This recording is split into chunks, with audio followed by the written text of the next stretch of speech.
Hello everyone, कैसे हैं आप लोग। उम्मीद करते हैं अच्छे होंगे। आज हम क्लास 10th का चैप्टर 1 स्नेक वाइट पढ़ने वाले हैं। इसमें एक लड़का है जिसका नाम है राजा, और वो लड़का जो है इस कहानी का नरेटर है, इस कहानी को बोलने वाला है। वो बहुत ही उत्साही लड़का है। सांपों और मधुमक्खियों जैसे जीवों के साथ वो छेड़छाड़ करना पसंद करता है। उसके दादा दादी जो हैं उनके अच्छे भविष्य के लिए, उसके कल्याण के लिए, है ना, उसके सेफ्टी के लिए हमेशा चिंतित रहते हैं। तो एक बार क्या होता है कि मधुमक्खी जो है उस लड़के को काट लेती है। तो वो सोचते हैं कि उसे सांप ने डंक मार दिया है, और उसके दादा उसे वैसे व्यक्ति के पास ले जाते हैं जिसके ऊपर उन्हें भाई पूरा ट्रस्ट था, विश्वास है कि वह सांप के कांटे का इलाज कर सकता है। तो इस कहानी में हम इसी के बारे में पढ़ने वाले हैं, जो घटनाएं यहाँ पर आपको दिखाई दे रही है। तो मैं आपको कहानी समझा देता हूँ, बाकी आप जो है इसको समझिएगा। एक दिन मैंने आंगन में एक छोटा सा सांप देखा। ये कहानी कौन बोल रहा है? ये लड़का राजा बोल रहा है।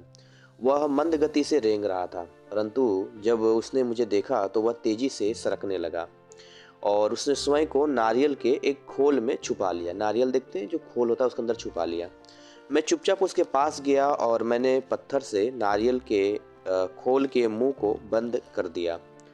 फिर मैंने उस खोल को उठाया और दौड़ता हुआ अपनी दादी के पास गया। तो बेसिकली ये फिर अपनी दादी के पास जाता है। इस तरह से सांप रेंगता हुआ जो है, मतलब दादी ने देखा, बोले देखो दादी। मैं चीखा, तो चीखते हुए बोला देखो दादी, ऐसे करके बोला लड़के ने, मैंने एक सांप पकड़ रखा है। तो उसकी दादी कहती है सांप, मतलब बड़े डर गई थी। तो उसने कुछ किया तो नहीं तुम्हें? तो वो अपने मतलब भाई कोई भी कुछ होता है तो अपने हेल्प के लिए दादा को बुलाने लग गई। तो दादा उसको दौड़ते हुए आए। जब उन्हें ये पता लगा कि मेरे पास खोल में एक सांप है, तो उन्होंने खोल को छीन लिया और उसे दूर फेंक दिया। अब आगे सुनिए क्या होता है। सांप रेंगता हुआ दूर चला गया, कुछ झाड़ियों के पीछे छुप गया। दादा ने मुझे चेतावनी दी कि कभी भी किसी सांप के नजदीक नहीं जाऊं, क्योंकि सांप बड़े खतरनाक होते हैं। उस दिन शाम को देर से मैंने एक मधुमक्खी को पकड़ने का कोशिश किया था, और उसने मेरी उंगली में मुझे काट लिया। मुझे बड़ा ही दर्द हुआ, मैं बर्दाश्त नहीं कर पा रहा था, मतलब असहनीय दर्द था। मैं दौड़ता हुआ दादी के पास गया और मैंने उन्हें बताया कि मुझे काटा गया है, और मैं चाहता था कि वह मेरे दर्द को मिटाने के लिए कुछ करे। दादी ने सोचा कि मुझे सांप ने डस लिया है। उन्होंने दादा को बुलाया, आओ और देखो कि राजा को क्या हो गया है। तो दादा तुरंत आ गए। उन्होंने मेरी उंगली को देखा और उसके ऊपर एक नीला निशान था। बिना कुछ बोले उन्होंने मुझे अपने बाजुओं में उठाया और दौड़ना शुरू कर दिया। वे बाग के पार और धान के खेत के बीच में दौड़ते हुए गए। वे दौड़ते ही रहे, है ना, जब तक कि उनके घर के नजदीक नहीं पहुंच गए। छोटा सा घर था, वहां पर वो पहुंच गए। फिर उन्होंने उस व्यक्ति को पुकारा जो वहां रहता था। सफेद बालों वाला एक बूढ़ा आदमी घर से बाहर निकल कर आया। वह सांप के कांटे का इलाज जानता था। दादा ने मेरा इलाज करने के लिए उससे कहा। बूढ़ा आदमी मुझे अंदर ले गया। उसने मेरी उंगली को देखा और फिर मुझे कहा कि बैठ जाओ और हिलो नहीं। मैं दादा की गोदी में बैठ गया। तब बूढ़े आदमी ने पीतल के एक छोटे से बर्तन में थोड़ा सा पानी लिया, हमारे सामने बैठ गया और कुछ मंत्रों का उच्चारण करने लगा। मैं उसे बताना चाहता था कि मुझे सांप ने नहीं बल्कि एक मधुमक्खी ने काटा है, परंतु दादा ने मुझे कसकर पकड़ लिया और बोलने से रोक दिया। तब तक दादी और उसके साथ कुछ अन्य व्यक्ति वहां पहुंचे। वे उदास दिखाई पड़ रहे थे और चुपचाप मुझे देख रहे थे। इस समय तक उंगली का दर्द समाप्त हो गया था, परंतु फिर भी मुझे वहां बैठना पड़ा और सांप के कांटे का इलाज कराना पड़ा। कुछ मिनटों के बाद बूढ़ा आदमी उठा। उसने मेरी उंगली को धोया और पीने के लिए थोड़ा सा जल दिया। उसने थोड़ी देर और चुप रहने के लिए मुझसे कहा। फिर वह दादाजी की तरफ मुड़ा और बोला, भगवान को धन्यवाद दो, आप राजा को ठीक समय पर ले आए। अब वह खतरे से बाहर है। उसे सचमुच एक जहरीले सांप ने काटा था। दादा दादी और अन्य सभी लोगों ने जादुई उपचार के लिए बूढ़े आदमी को धन्यवाद दिया, और घर लौटकर दादा ने उसके लिए कुछ उपहार भेजा। तो ये थी पूरी कहानी जो मैंने आपको समझाई कि किस तरीके से जो है एक बच्चा होता है, उस बच्चा मतलब मधुमक्खी काटता है, लेकिन उसके दादा दादी को लगता है भाई सांप ने काट लिया है, और फिर एक व्यक्ति के पास ले जाते हैं और इस तरीके से पूरा जाता है और यही कहानी ओवर होती है। Right. Chapter 3 Kondiba a hero. देखिए इसमें क्या होता है, एक कोंडिबा नाम का भिखारी है। बचपन में इसकी आंखें सही थी, अंधा है ये, लेकिन क्या है कि कुछ वजह से इसकी आंखें चली गई। रीजन आपको आगे पता चले।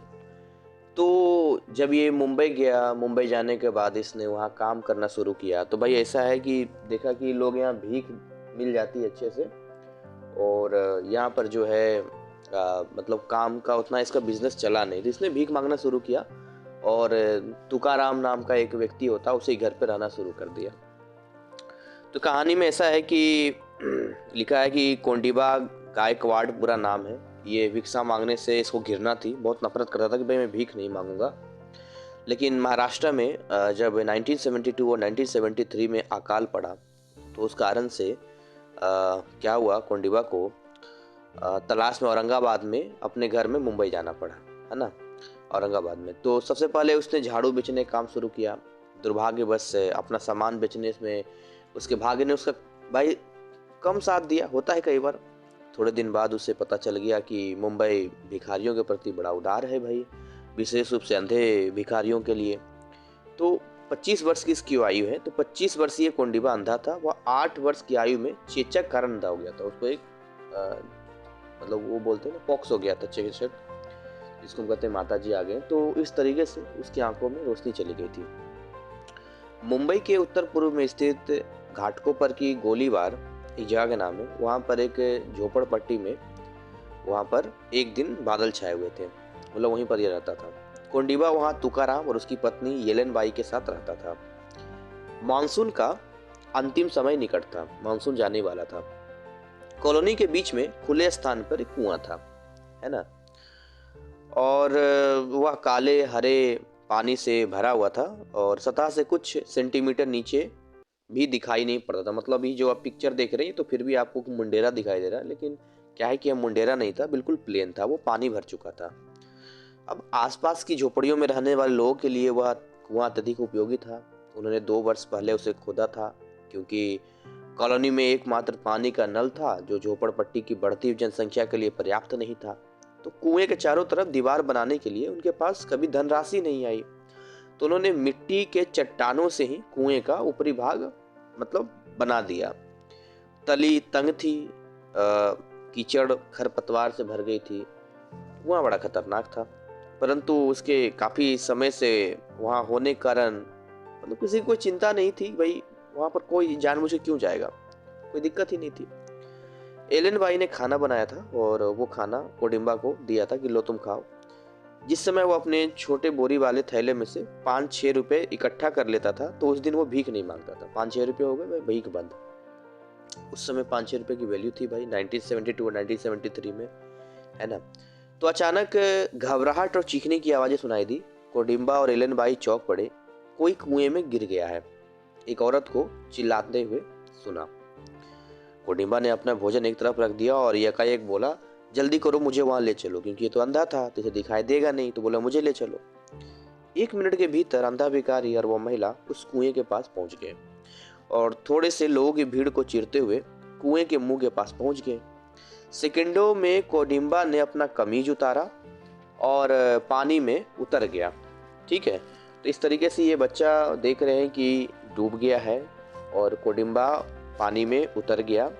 ठीक है, इससे पहले भी इस बच्चे को अभी देखेंगे कैसे बच्चे को बचाया। तो इस बच्चे को बचाने के लिए 2 युवक अरविंद पानी के भीतर ढूंढ रहे थे, जो पानी खींचते समय पेड़ के तने से गिर गया था, है ना। पानी खींच रहा था लेकिन पेड़ के तने से गिर गया था। वो लड़के गोता नहीं लगा सकते थे। तो अपनी दृष्टि चले जाने से पूर्व छोटे बालक के रूप में कोडिम्बा एक बढ़िया तैराक था बचपन में, लेकिन वही है कि गरीबी के कारण उसे कमजोर कर दिया। गरीबी में कहाँ खान पान मिल पाता है। एक बार मित्रों के साथ खेलते हुए टूटे हुए बर्तनों के टुकड़े को इर्द गिर्द के कुएं से निकालते समय गहरे पानी में गोता लगाने में वह समर्थ था, मतलब उस समय लगा लिया था और फेंका था। लेकिन भाई वो काफी दिन पहले की बात थी, जब से उसने कुएं की तली में जाने के लिए कभी किया नहीं था। तो उसने काफी लंबा सांस खींचा, है ना, काफी लंबा सांस खींचता है ये कौन, कोडिम्बा। अच्छा, क्षण भर के लिए कोडिम्बा सतह पर बहता रहा, फिर उसने गहरी सांस ली और गोता लगाया। कुएं के अंदर चट्टानों के तली में पहुंच गया। उसके पैर नर्म कीचड़ में धंस गए। कीचड़ और फिसल युक्त खरपतवार के सिवाय उसे कुछ नहीं मिला। थका हुआ होने के कारण और सांस के समाप्त होने से पूर्व वह फिर से ऊपर आ गया, क्योंकि भाई वो उसका भी फिर जान की बात आ जाएगी ना। अरविंद को गिरे हुए अब 2 मिनट हो गए थे, है ना। तो अच्छा, ऊपर मैंने बताया अरविंद को पानी के भीतर ढूंढ रहे थे 2 लड़के। उनका नाम अरविंद नहीं था, ये लड़का डूबा इसका नाम अरविंद है। ठीक है, थोड़ा सा कंफ्यूजन हो गया था। तो अरविंद 2 मिनट हो चुका है, पानी के अंदर गिरा हुआ है। उसकी चाची जिसके साथ वह रहता था कुएं पर आ पहुंची थी। ज्यों ही बिना बालक के कोडिम्बा सतह पर आया, मतलब बिना बालक को लिए बच्चे के साथ बाहर आया, तो फिर से आवाज सुनाई देने रोने की, मेरा बच्चा साथ में नहीं आया। अंधे आदमी ने दोबारा गहरी सांस ली और कीचड़ वाली गहराई में गायब हो गया। पहली बार गोता लगाने पर उसे कुएं के आकार का अच्छा ज्ञान हो गया था पहली बार में, इसलिए सीधा वह नीचे पहुंच गया और उसने अपने हाथों से तली को टटोलने का प्रयत्न की कोशिश किया। वे पानी में फिसल जाते थे और खरपतवार अटक जाते थे। अभी तक बालक का कोई निशान नहीं मिला था कुएं के अंदर। उसके फेफड़े फटने को हो रहे थे, सांस भाई नहीं लेंगे तो घुटेगा ना। वह एक बार फिर ऊपरी सतह की ओर पहुंचने लगा। वह पहली बार से अधिक देर तक नीचे रहा, इसलिए महिलाएं और बच्चे अधिक उत्तेजित हो रहे थे। जब पानी के ऊपर उसका सिर नजर आया तो भीड़ ने फिर निराशा का सांस लिया कि फिर बच्चा हाथ नहीं लगाया। अंधेपन के इतने वर्षों में कभी भी कोडिम्बा को दृष्टि का अभाव इतना नहीं अखरा था। काश कि उसे दिखाई देता तो संभवतः डूबते हुए बच्चे को वो ढूंढ पाता। लेकिन अगर मान के चलिए कोई आंखों वाला व्यक्ति भी जाए जिसकी रोशनी हो, तो कीचड़ में कहाँ दिखाई देगा, ये भी बात है ना। कोडिम्बा बेहद थक चुका था, परंतु वह जानता था कि जो बच्चा अरविंद है जो डूबा है, उसके लिए एकमात्र आशा वही है। वह जितनी तेजी से काम कर सकता था उसने किया। कीचड़ और खरपतवार के बीच अपना रास्ता टटोलता रहा। अरविंद यहाँ अवश्य यहाँ होगा, उसने सोचा। वो गायब हो गया होगा। कोडिम्बा की पसलियां दर्द कर रही थी। जब देरी तक आप सांस रोक के रखते हैं तो आपको दर्द करेगा। वह अधिक देर तक सांस नहीं खींच सकता था। फिर जब वह झटका देकर अपने शरीर को सीधा करने वाला था और टांगों को चलाकर सतह पर पहुंचने वाला था, तो उसकी उंगली खरपतवार के बीच किसी नर्म चीज को छू गई। वह क्या था? कपड़ा था। उसने अपना हाथ और आगे बढ़ाया और अरविंद की टांग को छुआ। बालक का शरीर कीचड़ में खरपतवार में धंसा हुआ था। दुख से कोडिम्बा का हृदय धड़क रहा था, क्योंकि बहुत देर हो चुकी थी। उसका सांस अब समाप्त होने वाला था। वह निराश होकर सोच रहा था कि कोई चीज पकड़ने की मिल जाए ताकि वह अरविंद को उस उलझन में से ऊपर खींच ले जिसमें वह फंसा हुआ था। अचानक उसका हाथ अरविंद की पेटी के ऊपर टिक गया। उसने दाएं हाथ से, है ना, उसने दाएं हाथ से उसे मजबूती से पकड़कर उसे बालक को उलझन से मुक्त किया। उससे पलटा और ऊपर खींच लिया। जो बालक नीचे डूबा हुआ था, इस तरीके से, है ना, ऊपर खींच लिया। उसकी रीढ़ की हड्डी मांसपेशियां दुखने लगी। इससे लगभग उसकी गति रुक गई। जो कुछ उसके दिमाग ने जताया, उसके निर्बल भूखे शरीर ने उसी का मुकाबला किया। ठीक है, इस तरीके से आप देख रहे हैं। बालक की पेटी को जोर से पकड़े कोडिम्बा ने अपने खाली हाथ और पैरों की सहायता से स्वयं को ऊपर उठाने का संघर्ष किया। तली से 6 मीटर ऊपर उठकर पानी की सतह पर आने में काफी समय लगा। जब वह सांस लेने के लिए हाँफ रहा था तो दूसरे लोगों ने तत्काल अरविंद को ऊपर को खींचा और कुएं से बाहर निकाल लिया। कोडिम्बा कुएं के पथरीले भाग को पकड़े हुए खड़ा रहा। उसकी आंखें बंद थी, उसका शरीर थका हुआ था। अरविंद को कृत्रिम सांस, यानी कि जो मुंह में सांस देते हैं, दिया गया और अंत में बालक ने बाहर की तरफ अपनी पानी उगलना शुरू कर दिया। मतलब सब खुश हो गए। तभी अरविंद को तुरंत अस्पताल भेज दिया, छोटे बच्चे को। एक आदमी ने सहारा देकर कोडिम्बा को कुएं से बाहर निकाला और एक महिला ने प्यार से उसके कंधे को थपथपाया। एलन बाई उसे वापस झोपड़ी में ले गई। वहां जाकर कोडिम्बा ने अपने कपड़े पहने, अधूरा छोड़ा हुआ भोजन समाप्त किया और सो गया। उसी शाम को पुलिस एक अफसर अंधे भिखारी को बताने आया कि बालक ने जिस बालक को बचाया था वो ठीक हो गया है। कोडिम्बा को बाद में पता चला कि यदि बालक कुछ अधिक देर तक रह जाता तो ऑक्सीजन कमी की वजह से मर जाता, उसका दिमाग फट जाता। सही समय पे कोडिम्बा ने बचा लिया।